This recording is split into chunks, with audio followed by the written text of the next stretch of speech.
So getting to the more Jedi level of the persuasion techniques, you mentioned in the book about using suggestion to demand the interviewer gives you a job.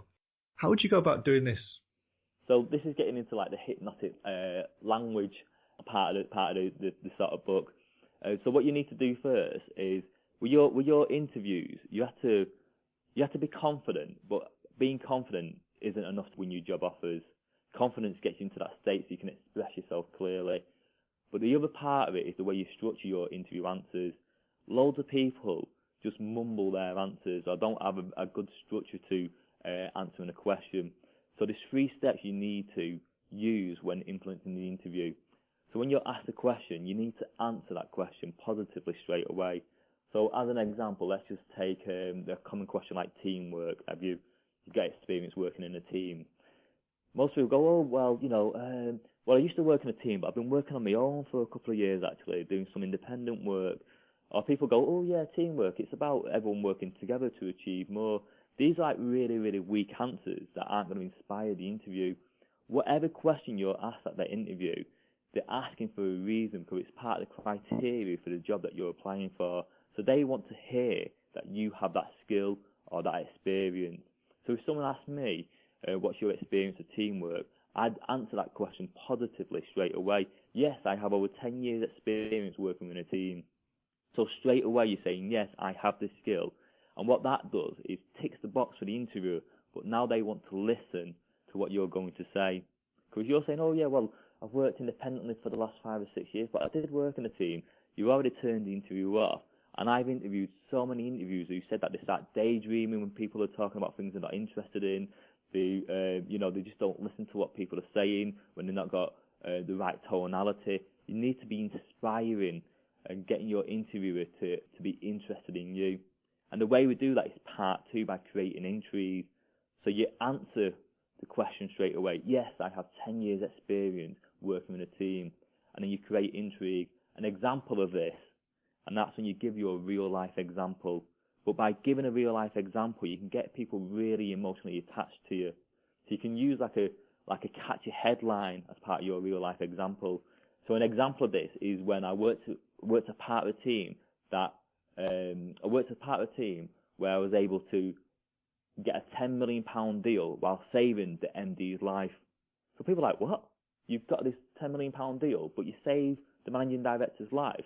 It just creates intrigue, and people are going to want to listen to what you have to say. And then you deliver your real life example.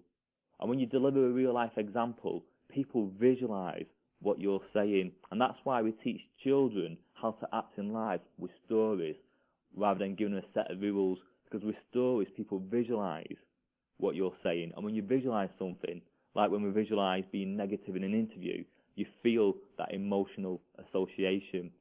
So when you give a real life story, the interviewer will visualize what you're saying. And when you talk about how you've been successful and you've been positive and you've achieved all these things, you've got all these unique selling points, they're visualizing this stuff and then feeling those positive associations.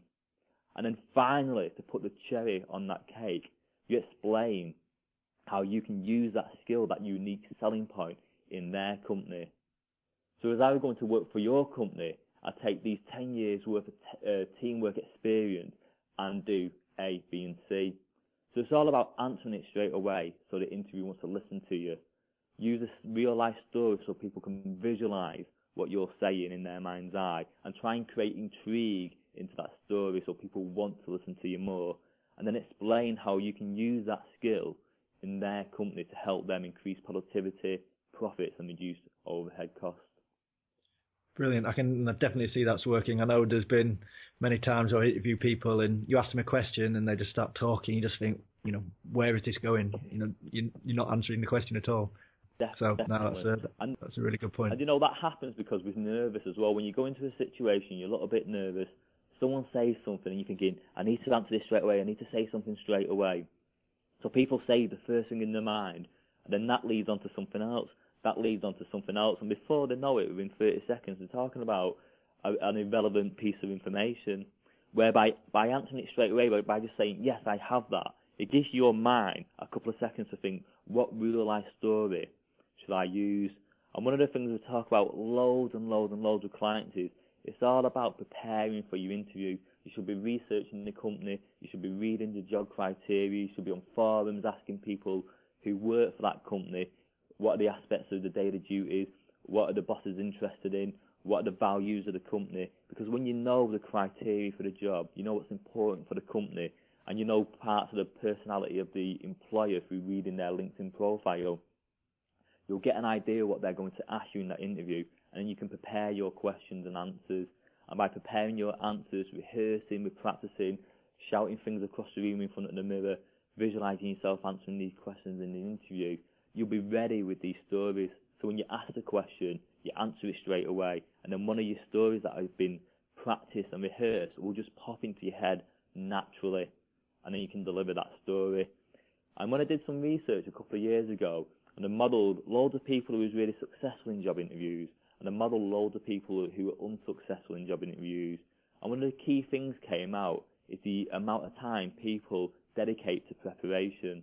And the people who were successful in job interviews, on average, dedicated, I think it was 9 hours to preparing for job interviews over several days. And the unsuccessful people dedicated about 30 to 45 minutes. Wow.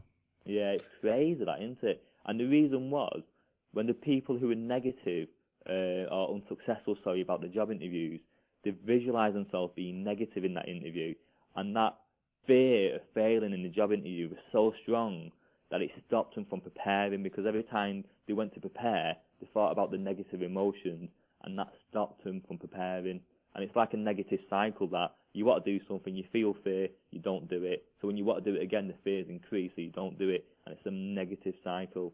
The positive people, the ones who were successful in job interviews, were just overconfident, imagining themselves doing well in the job interview, so was keen to prepare, was keen to practice, was happy to put in the time to research the company, because they felt good about themselves. And you can always tell so quickly in an interview if people have put the preparation and put the effort in. Those who do stand out so quickly, especially with the first question when you ask them, why do you want to work here? Yeah. You can always tell with that question whether they've done the research or whether they've just spent 2 minutes looking on the internet. Yeah, definitely.